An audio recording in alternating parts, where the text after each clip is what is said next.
ঈদের আগের দিন দুপুর পর্যন্ত রাজধানীর পশুর হাট জমজমাট থাকলেও বেলা বাড়ার সাথে সাথে পাল্টে যায় চিত্র। পশু না থাকায় অনেকটাই ফাঁকা হয়ে যায় হাটগুলো। তবে শেষ দিনের কেনাবেচায় খুশি ক্রেতা বিক্রেতারা।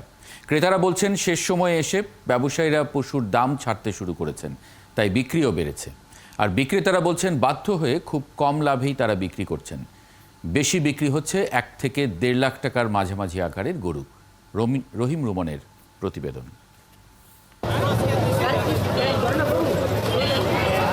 ঈদের আগের দিন সাইদনগর হাটে ক্রেতাদের হুড়োহুড়ি। সকালে যে পরিমাণ পশু ছিল এই হাটে তার চেয়ে কম ছিল না ক্রেতাদের উপস্থিতিও।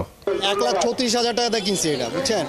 আর আল্লাহ জানে কত মন হইতে পারে। আমার মনে হয় কেউ বলতে পারবে না যে গরুর দাম কম, এবং কেউ বলতেও পারবে না গরুর দাম অনেক বেশি। ধরে রাখতেছে দামটা, এখনো ছাড়তেছে না, এরকম মনে হচ্ছে। এদিন সবচেয়ে বেশি বিক্রি হয়েছে 1 থেকে 1.5 লাখ টাকার মধ্যে মাঝারি আকারের গরু। বিক্রেতাদের দাবি শেষ সময়, তাই অল্প লাভেই তারা গরু ছেড়ে দিচ্ছেন। সাধ্যের মধ্যে কোরবানির পশু পেয়ে খুশি ক্রেতারাও।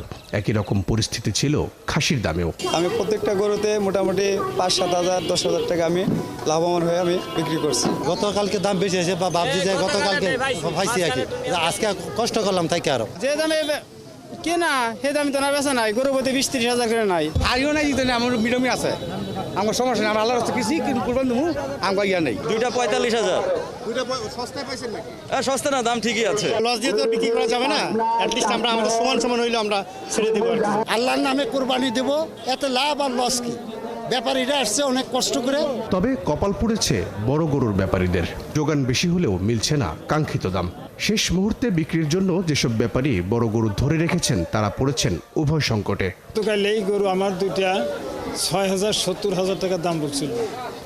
আর সেই গরু কেউ এসে 2,000 আর কম বললে, কেউ এসে মানে 2 লক্ষ টাকা বললে, শেষ মুহূর্তে 2.5 লক্ষ 3 লক্ষ টাকার মতো বেচা কেনা করলাম। বিপদে একটা এটা বলতে পারি যে হ্যাঁ, আর খাবার কস্টিং খরচটা বাড়বে, কিন্তু আলহামদুলিল্লাহ এগুলো যদি আমি আরো 1-1.5 বছর রাখি, আল্লাহর রহমতে কোনো সমস্যা হবে না। গরুটা আগে দাম দিছে 4,10,000 দাম দিছে, আজকে দাম দিতেছে। তবে গেল কয়েক বছরের তুলনায় এবার ভালো ব্যবসা করেছেন বলে জানালেন অধিকাংশ ব্যাপারী।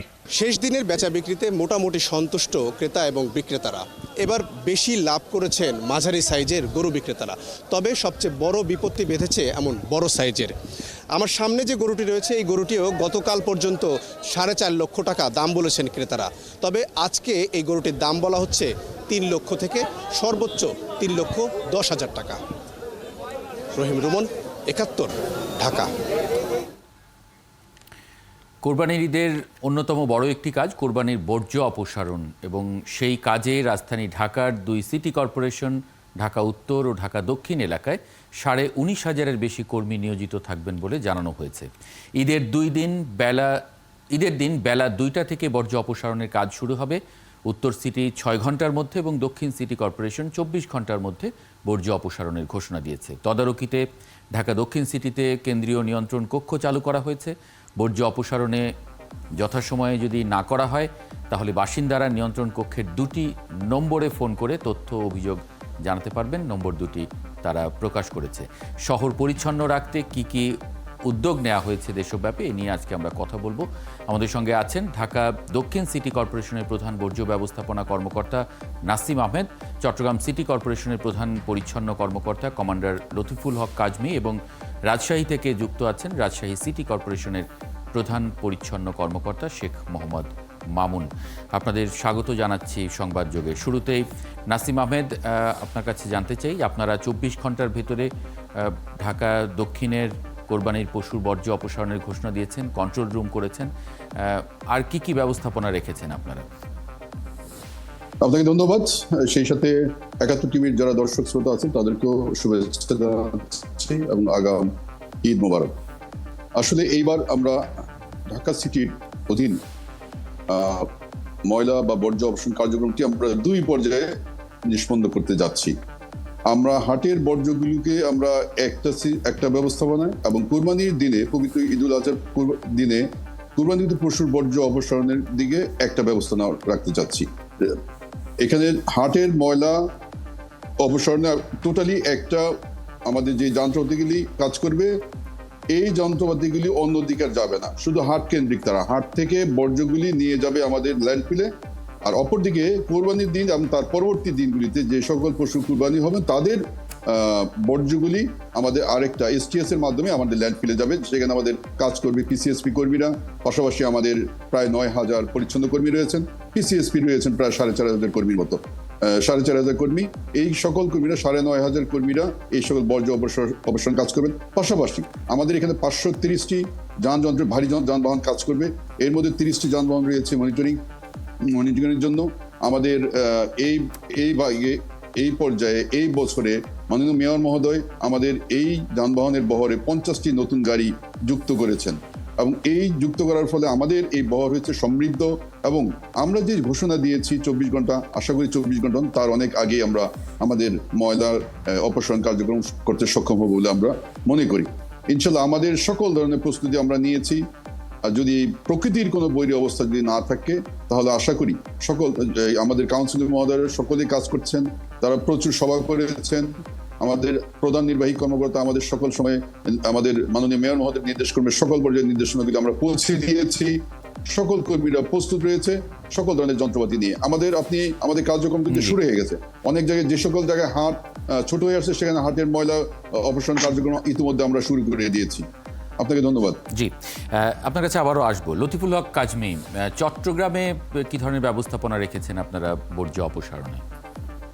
আমরা এবার কোরবানি ঈদ উপলক্ষে আমরা প্রায় 2 সপ্তাহ আগে থেকে প্রিপারেশন নিয়েছি। আমরা চট্টগ্রাম ড্রাই ডক লিমিটেডের মাধ্যমে আমরা টোটাল 40টা আমরা এই ময়লা অপসারণের জন্য আমরা কন্টেনার নির্মাণ করেছি, সেগুলো আমরা বিভিন্ন লোকেশনে পাঠাবো। এছাড়াও আমরা প্রায় অ্যারাউন্ড 240টা ডাম্প ট্রাক আমাদের রেডি আছে।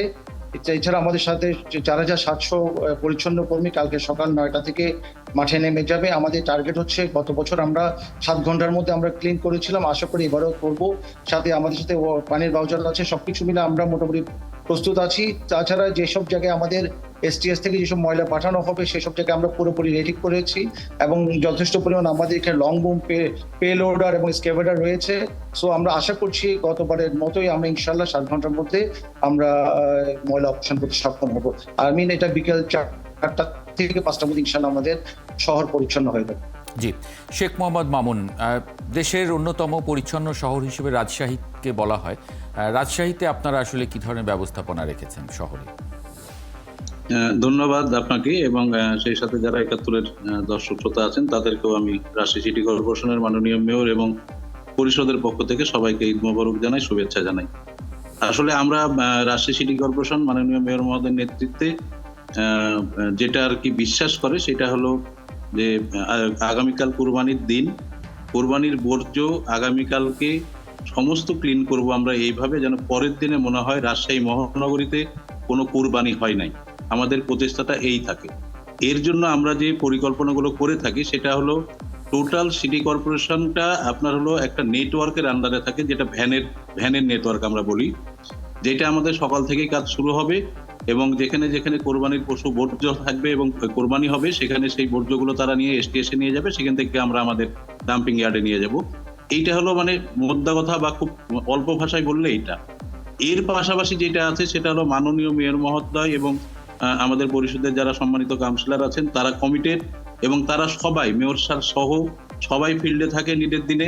তারা তাদের নিজস্ব, আপনারা জানেন যে কুরবানির দিনে সবারই ব্যস্ততা থাকে, তারপরও তারা কন্টিনিউ প্রত্যেকটা ওয়ার্ডে এবং মাননীয় মেয়র মহোদয় ফিল্ড ভিজিট করেন, উনি নিজে থাকেন, উনি নিজের দিক নির্দেশনা দেন এবং যে নেটওয়ার্কটা আমরা সেট আপ করি সেটা আমরা প্রপার মনিটরিং করতে পারি এবং এর বাইরে যাওয়ার কোনো সুযোগ কারো থাকে না। যার জন্য আমরা হলো খুব আর্লি বা ধরেন যেটা আমি বললাম যে আমাদের যে টার্গেটটা থাকে যে পরের দিন রাজশাহী শহরে কুরবানি হয়নি, সেটাই আমাদের টার্গেট থাকে যে মানুষকে সেইভাবে সেই ধরনের একটা শহর উপহার দেবো, সেটা আমরা করতে সক্ষম হই। আশা করি আমরা ধরেন যে 24 ঘন্টা 7 ঘন্টা 12 ঘন্টা এরকম কোনো আমরা কমিটমেন্ট করতে চাই না। যদি আবহাওয়া ভালো থাকে এবং আপনার হলো যদি বৈরী কোনো প্রাকৃতিক পরিবেশের যদি সমস্যা না হয় তাহলে অবশ্যই আমরা আমাদের কমিটমেন্ট রক্ষা করব। আর ইনশাল্লাহ পরের দিন রাজশাহী শহরকে আপনার হলো কোরবানি বর্জ্যমুক্ত থাকবে। সেই সাথে আপনাদেরকে এইটাও বলে রাখি যে কোরবানির ঈদের দিন আসলে 3 দিন কোরবানি হয়। তো ন্যাচারালি যেটা দেখা যায় আমাদের যে অভিজ্ঞতা সেটা হলো পরের দিনও কিছু কোরবানি হয়, সেই পরের দিনেও কিন্তু আপনার হলো আমাদের সেই প্রস্তুতি থাকে যেন হলো শহরে কোথাও কোনো বর্জ্য না থাকে, এই সেম নেটওয়ার্কই কাজ করবে এবং এর জন্য আমরা কিন্তু কোনো অতিরিক্ত জনবল সেক্ষেত্রে যে রক্ত বা আপনি বলছেন যে পরের দিন যাতে মনে না হয় যে কোরবানি হয়েছে, সেক্ষেত্রে ওইগুলো কিভাবে ব্যবস্থাপনা করেন? কারণ বর্জ্য বলতে তো আমরা আমাদের পানির গাড়ি আছে আপনার, যেগুলো দিয়ে আমরা ধোয়ার ব্যবস্থা করি, সেটা ওয়ার্ড পর্যায়ে যারা ব্যক্তি লেভেলে করে। এবং এখানে সবচেয়ে বড় কথা যেটা মাননীয় মেয়র মহোদয় জনগণকে বোঝাতে সক্ষম হয়েছেন এবং হলো প্রত্যেকটা জনগণ এখন অনেক সচেতন, তারা নিজ উদ্যোগেই অনেক কাজ করেন এবং আমাদেরকে সহযোগিতা করেন, এটা সবচেয়ে বড় কথা। তার মানে এবং মানুষের এই অংশগ্রহণ থাকে, মানে সেই শহরবাসীর একটা বড় অংশগ্রহণ থাকে। অবশ্যই জনগণের সহজাত এবং স্বতঃস্ফূর্ত অংশগ্রহণ ব্যতি রেখে আপনি কখনোই সফল হতে পারবেন না। এবং আমাদের শহরে মাননীয় মেয়র মহোদয় এইটা করতে পেরেছেন, এটা বিশ্বাস করি। আর যেটা বললেন যে ধুয়ে ফেলা, আমরা সেই ধোয়ার ব্যবস্থা করি, সেই সাথে সাফিসিয়েন্ট ব্লিচিং পাউডার আমরা হলো বিভিন্ন স্পটে আমরা হলো ইউজ করি, আমাদের STS সহ যে সমস্ত জায়গায় কোরবানি হবে সমস্ত জায়গায়। এইভাবে আমরা আমাদের কাজগুলো ইনশাআল্লাহ সফল করার চেষ্টা করি। জি, নাসিম আহমেদ, মানে আপনারা এই ব্যবস্থাপনাটা কি করে করেন? মানে ঢাকা শহরে আমরা তো দেখি যে কোরবানি হয়ে যাওয়ার পরে মানে যেগুলো আপনারা ময়লা কালেক্ট করার যে ভ্যানগুলো থাকে, সেই ভ্যানগুলোই আসলে মূলত ঢাকা শহর থেকে বিভিন্ন রাস্তায় অলিগলি ঘুরে ঘুরে এগুলো কালেক্ট করে এবং পরবর্তীতে আপনারা সেগুলো ব্যবস্থাপনার মধ্যে নিয়ে আসেন। কিন্তু ধুয়ে ফেলা বা রক্ত পরিষ্কার করে ফেলা, এগুলোতে আসলে মানুষের অংশগ্রহণ কতটা পান বা মানুষকে উদ্বুদ্ধ করা গেছে কতটা? জি, আপনাকে ধন্যবাদ।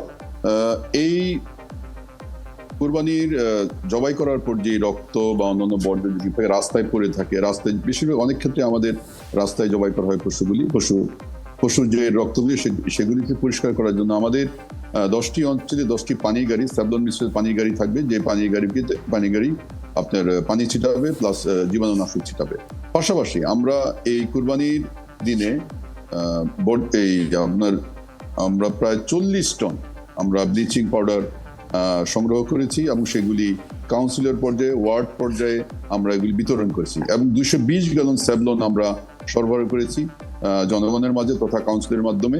প্রত্যেকেই জবাইকৃত স্থানে স্যাভলন ছিটিয়ে দিবেন, এরপর স্যাভলন দিয়ে ব্লিচিং ছিটাবেন, প্রয়োজন মতো স্যাভলন ইউজ করতে পারবেন। পাশাপাশি আমাদের স্যাভলন মিশ্রিত যে পানির গাড়ি, সেই পানির গাড়িগুলো কাজ করবে বৃহত্তর এই কাজ করবে। পাশাপাশি 1,40,000 ব্যাগ আমরা কাউন্সিলরদের মাধ্যমে আমরা জনগণের মাঝে পৌঁছে দিয়েছি। এটা একটা মানে সৌজন্য হিসাবে। এমনিতে আমাদের কাউন্সিলর সাহেবরা প্রচুর ব্যাগ জনগণের মাঝে তারা নিজেদের উদ্যোগে বিতরণ করেছেন, যাতে পশুর বর্জ্য এই ব্যাগের মধ্যে হয়। ব্যাগের মধ্যে হলে সুবিধাটা কি, ব্যাগের মধ্যে যদি হয় তাহলে আমার পশুর বর্জ্যটা আমার ক্যারি করতে সুবিধা হয়। আপনি ঠিকই বলেছেন যে PCSP primary collection service provider, এই বিষয়টি কিন্তু আমাদের মাননীয় মেয়র মহোদয়ের উদ্ভাবন। আগে অনেক সিটি কর্পোরেশন বা পৌরসভাতে ব্যক্তিগত পর্যায়ে বা বেসরকারিভাবে ময়লা কালেকশন করে ল্যান্ড ফেলে রাখা হতো, কিন্তু এইগুলিকে একটা শৃঙ্খলার মধ্যে নিয়ে এসছেন, একটা প্রাতিষ্ঠানিক রূপ দিয়েছেন মাননীয় মেয়র মহোদয় ঢাকা দক্ষিণে। আমি বলবো এই আমাদের প্রায় 75টি ওয়ার্ডে 73টা ওয়ার্ডে এরকম PCSP প্রতিষ্ঠান নির্ধারণ করা আছে। তারা এই ময়লাগুলি বাসা বাড়ি থেকে এবং যেখানে জবাই করে সেখান থেকে ময়লাগুলি সংগ্রহ করে ভ্যান সার্ভিসে, এবং তারা নিজেরা তাদের বহরে প্রায় 150 ছোট ট্রাক তারা যুক্ত করেছেন এই কুরবানির ঈদ উপলক্ষে। সেই ট্রাকগুলি করে নিয়ে এসে আমাদের STS এ জমা করবে এবং জমা করার পর আমাদের বড় গাড়িগুলি ডাম্প ট্রাক পেলোডার মাধ্যমে ময়লা ল্যান্ডফিলে চলে যাবে। বস্তুত আমরা 24 ঘন্টা বলছি এই জন্য আমাদের রাজশাহীর উনি যেটা বললেন, আমি তাকে ধন্যবাদ। আসলে এই ময়লার পরিষ্কার কার্যক্রমের সময় ফ্রেমে আবদ্ধ করাটা সম্ভবত আমাদের যুক্তিতে খাটে না, কারণ এই ময়লাটা কিন্তু এখন অনেকেই দেখা যায়, একটা টেন্ডেন্সি দেখা যায় যে 10টা 11টা 12টার মধ্যে কুরবানিগুলো হঠাৎ করে একজন 4টার সময় কুরবানি করলেন, তখন কিন্তু আমরা কিন্তু 4টার মধ্যে সমস্ত ময়লা শেষ হয়ে গেল, 4টার সময় কিন্তু ময়লা থেকে যাবে। আমি ঘোষণা দিলাম 6 ঘন্টা পরে কিন্তু 1-2 জায়গায় ময়লা থাকতে পারে। সুতরাং আমরা চেষ্টা করব আমাদের কাজটা নির্ধারিত সময়ের মধ্যে করে ফেলা, এতে আমরা বদ্ধপরিকর। আর জনগণ যদি জনগণ, হ্যাঁ এটা ঠিক, আপনি জনগণের স্পিরিট যদি বলেন, জনগণ এখন অনেক সচেতন। আমি অনেক জায়গায় দেখেছি তারা নিজ উদ্যোগে ব্লিচিং পাউডার কিনে নিজেরা ব্লিচিং ছিটিয়ে দিচ্ছেন। ময়লাটাকে আমরা পলিথিন দিতে সমর্থন না হলে ওনারা নিজেরা পলিথিন ক্রয় করে, সেখানে অনেকগুলি কমিউনিটি হাউজিং আছে, তারা হাউজিং সোসাইটির নেতৃত্ব যারা আছেন তারা কিন্তু নিজ উদ্যোগে পলিথিন ব্যাগ সংগ্রহ ক্রয় করে থাকেন, ব্লিচিং স্যাভলন নিজেরা ক্রয় করে থাকেন। এতে ঢাকা সিটি কর্পোরেশন তারা সহায়তা করে দিতাম। জি। তার বিরাট জনগোষ্ঠী, এক্স্যাক্টলি, মানে হ্যাঁ বিরাট জনগোষ্ঠী, এটাই। হ্যাঁ, আপনি একটা পয়েন্ট বলছিলেন যে হ্যাঁ অনেকে হয়তো পরে করেন, বিকেলে করেন, কারণ এই প্রসেস করার লোকের অভাব, সেটাও একটা Exactly. শহরে এটা একটা তৈরি হয়। কিন্তু যিনি আসলে পরে করলেন তার ময়লাটা যে পড়ে থাকলো, আপনারা একটা কন্ট্রোল রুম করেছেন, আপনারা বলেছেন যে সেখানে যদি কেউ জানায় তাহলে আপনারা সেটা কালেক্ট করে নেবেন। মানে সেটা কিভাবে মানুষ আসলে আমি বলছি আমাদের এখান থেকে যখন প্রত্যেকটি ওয়ার্ডের যখন আমাদের কনজারভেন্সি ইন্সপেক্টর যখন উনি ঘোষণা দিয়ে বলবেন যে আমার ওয়ার্ডটি বর্জ্য মুক্ত, এটা আমরা সেন্ট্রালি কন্ট্রোল রুমের মাধ্যমে আমরা ভিডিওগ্রাফির মাধ্যমে আমরা দেখবো। এরপর আরেকটা সার্ভিলেন্স টিম, ভিজিলেন্স টিম কাজ করবে যে আরো কোনো ময়লা কোথাও আছে কিনা, গরু জবাই হচ্ছে কিনা। একটা টিম থাকবে, 30টি মনিটরিং গাড়ি ঢাকার 10টি অঞ্চলে অনবরত 24 ঘন্টা তাদের দায়িত্ব পালন করবেন, এবং প্রত্যেক 10টি অঞ্চলের জন্য 10টি তদারকি টিম করা হয়েছে। এবং এখানে নেতৃত্ব দিচ্ছেন আঞ্চলিক নির্বাহী কর্মকর্তাগণ, আমাদের সম্মানিত কাউন্সিলর থাকবেন উপদেষ্টা হিসাবে, তাদের প্রচুর কর্মী বাহিনী এই লক্ষ্যে কাজ করছেন। সুতরাং কোনো ময়লাকেই আনঅ্যাটেন্ডেড রাখা যাবে না, প্রত্যেকটি ময়লাকেই সুন্দরভাবে ব্যবস্থা নেওয়া। আমাদের একটাই অনুরোধ, ঢাকা দক্ষিণ সিটি বা শিল্পতি প্লাস উত্তরে যারা আছেন সমস্ত সিটি কর্পোরেশনবাসীর আমাদের অনুরোধ, আপনারা আপনাদের ময়লাটা নির্দিষ্ট জায়গায় রাখবেন। সেই ময়লাটা পরিষ্কার করার দায়িত্ব আমাদের সিটি কর্পোরেশন, আমরা বদ্ধপরিকর, আমরা ওয়াদাবদ্ধ সেটা পরিষ্কার করার জন্য। মানুষের অংশগ্রহণটাও এখানে আসলে খুব গুরুত্বপূর্ণ, অনেক ক্ষেত্রে আসলে সবচেয়ে বেশি বা বড় অংশ। চট্টগ্রাম সিটি কর্পোরেশনের আসলে এই প্রসঙ্গে একটু জানতে চাই যে অনেকে তো নানান সময়ে কোরবানি দেন, পরের দিনও আপনি বলছিলেন যে 3 দিন পর্যন্ত অভিজ্ঞতায়, লতিফুল হক কাজমি, যে আপনাদের অভিজ্ঞতায় যে 3 দিন পর্যন্ত আসলে কোরবানি হয়, তার জন্য কাজটা ওইভাবে আপনাদের মানে সমন্বয়টা করে নিতে হয়। পশুর হাটের বর্জ্যটাও একটা খুব বড় একটা ব্যবস্থাপনার দাবি রাখে, সেই জায়গায় আপনারা আসলে কি করেছেন? আমাদের আসলে টোটাল 41টা ওয়ার্ডকে আমরা 6টা টিমে ভাগ করেছি। আমাদের 6টা জোন আছে, 6টা জোন অফিসার, সাথে তাদের আন্ডারে সুপারিনটেন্ডেন্ট এবং সুপারভাইজাররা আছে। তাদেরকে আবার কন্ট্রোল করছে আমাদের কিছু সম্মানিত কাউন্সিলর, 6 জন কাউন্সিলরকে আমরা এই দায়িত্বটা দিয়েছি।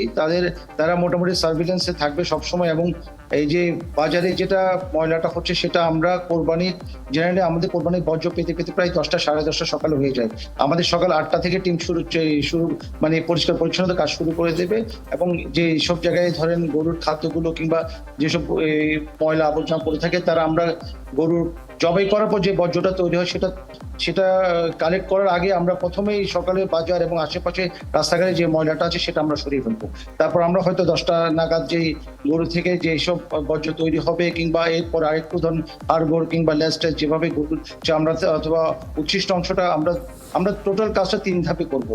তো আমাদের যে জিনিসটা হচ্ছে আমাদের পর্যাপ্ত পরিমাণ গাড়ি আছে, ছোট ছোট অলিগলিতে চলার জন্য আমরা কিছু টমটম টাইপের গাড়ি নিয়ে, আমাদের নিজস্ব কিছু গাড়ি আছে, কিছু আমরা নিজেরও ভাড়া নিয়েছি। এবং আমাদের টোটাল যে টিমগুলো আছে, আমরা যে টার্গেটটা আসলে টাইমটা সেট করার উদ্দেশ্য হচ্ছে যে কোনো কাজের মধ্যে যদি একটু স্পিড আনতে হলে আমাদেরকে এই জিনিসগুলো একটা গোল সেট করতে হবে।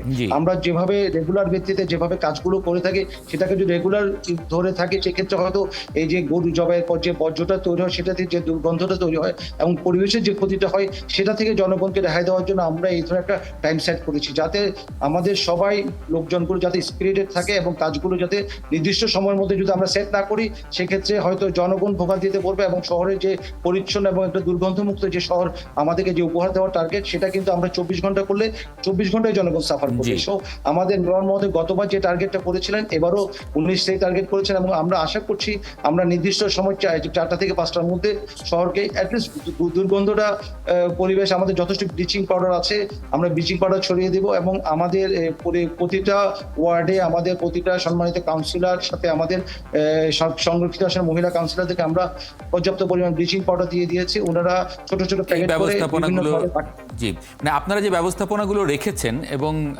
শুনতে খুব ভালো লাগছিল যে অনেকটা একটা অল আউট একটা কার্যক্রম, এবং সেই কার্যক্রমটা আসলে সারা বছর রাজশাহী সিটি কর্পোরেশন করে বলেই রাজশাহী শহরকে খুব ভালো লাগে, মানে পরিচ্ছন্ন শহর হিসেবে বলা হয় সব সময়। আমরা আশা করব যে অন্যান্য শহরগুলো আমরা আসলে সেরকমই চাই। আপনাদের এই যে পরিচ্ছন্নতার যে কার্যক্রমগুলো, যে ব্যবস্থাপনাগুলো রেখেছেন, এগুলো আমরা আসলে সারা বছরই দেখতে চাই। অনেক ধন্যবাদ আপনাদের তিনজনকেই যুক্ত হবার জন্য আজকে সংবাদযোগে, লতিফুল হক কাজমি, শেখ মোহাম্মদ মামুন এবং নাসিম আহমেদ যুক্ত হবার জন্য আজকে সংবাদযোগে। দর্শক, এই ছিল আজকের সংবাদযোগে। সরাসরি সংবাদ এবং অনুষ্ঠান দেখতে থাকুন একাত্তরের ফেসবুক পেজে এবং সাবস্ক্রাইব করুন একাত্তরের ইউটিউব চ্যানেল। একাত্তরের সঙ্গে থাকুন।